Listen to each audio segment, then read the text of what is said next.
নমস্কার, আমি অ্যাস্ট্রো হিমাংশু ভাগ্যের দোয়া থেকে আপনাদের সকলকে জানাই আন্তরিক শুভেচ্ছা ভালোবাসা। আশা করি আপনারা সকলেই ভালো আছেন, সুস্থ আছেন। আজ আমি যে প্রেডিকশানটা করতে চলেছি সেটি হচ্ছে যে আপনারা যারা জাতক আছেন বা যারা জাতিকারা আছেন, আপনাদের পুত্র সন্তান আপনারা প্রাপ্তি লাভ করতে পারবেন কি করে? তা আপনারা কিভাবে বুঝবেন যে আপনাদের পুত্র সন্তান হবে?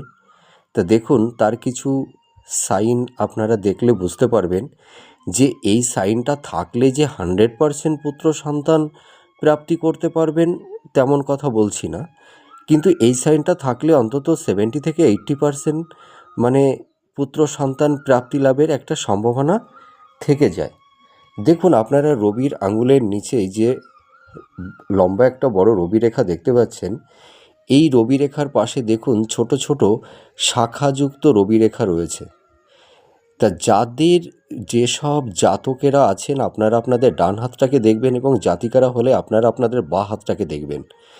যাদের রবি রেখাটা ভীষণ সুদীর্ঘ এবং হৃদয় রেখার সঙ্গে পুরো মিশে গেছে, মানে হৃদয় রেখা পর্যন্ত দেখবেন চলে আসবে, এবং এই ছোট ছোট শাখাযুক্ত রবি রেখাও আপনারা দেখতে পাবেন। অথবা ছোট ছোট শাখাযুক্ত রবি রেখা যদি নাও থাকে তাতেও কোনো অসুবিধা নেই।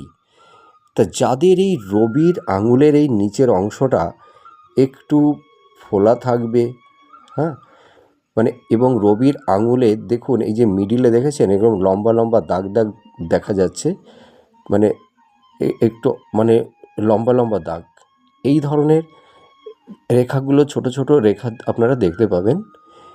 তা রবির আঙুল মানে অর্থাৎ আঙুলটা সুদীর্ঘ হবে এবং রবির স্থানটা একটু উঁচু হবে এবং রবি রেখাটা একটু সুদীর্ঘ হবে, তাহলে আপনারা পুত্র সন্তান প্রাপ্তি লাভ করতে পারবেন।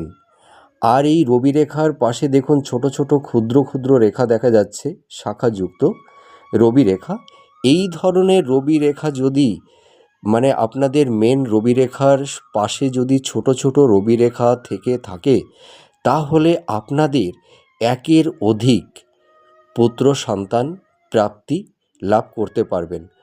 হয়তো আপনাদের কন্যা থাকতে পারে, কিন্তু পুত্র সন্তানটা বেশিই হবে।